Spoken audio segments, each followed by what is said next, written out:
બોટાદ જિલ્લાના બરવાળા ખાતે ફટાકડા ફેક્ટરીમાં ભીષણ આગ લાગી હતી। આ દુર્ઘટનામાં એક વ્યક્તિનું મૃત્યુ થયું છે, જ્યારે અન્ય 2 લોકો ગંભીર રીતે ઇજાગ્રસ્ત થયા છે। પ્રાથમિક માહિતી મુજબ ફેક્ટરીના એક રૂમમાં ભીષણ ધડાકા સાથે બ્લાસ્ટ થયો હતો, તો હાલ સમગ્ર ઘટનાને લઈ પોલીસ દ્વારા તપાસ શરૂ કરવામાં આવી છે।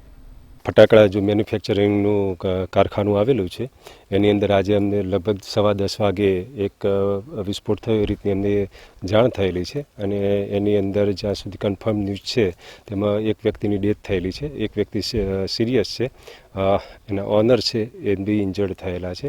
તો જે સિરિયસ વ્યક્તિ છે એને સોનાવાલા હોસ્પિટલમાં દાખલ કરેલા છે અને જે ડેથ થયેલી છે એમને બોડી બરવાળા મોકલાવી દીધેલી છે અને હવે જે આ એક્સપ્લોઝન થયેલો છે એ ઇન્ક્વાયરીનો વિષય છે, તો ઇન્ક્વાયરીથી ખબર પડશે કે બીજું એક્ઝેક્ટલી શું થયું કે જેના લીધે આ દુઃખદ ઇન્સિડન્ટ બનેલો છે।